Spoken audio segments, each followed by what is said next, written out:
প্রবাসীতে আর আসবে না।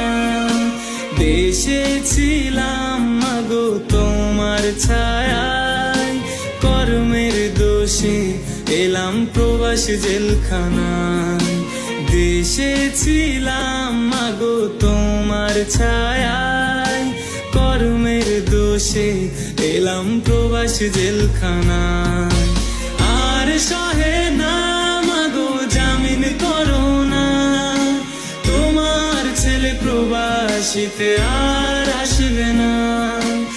আর সহে না মাগো জামিন করো না, তোমার ছেলে প্রবাসীতে আর আসবে না।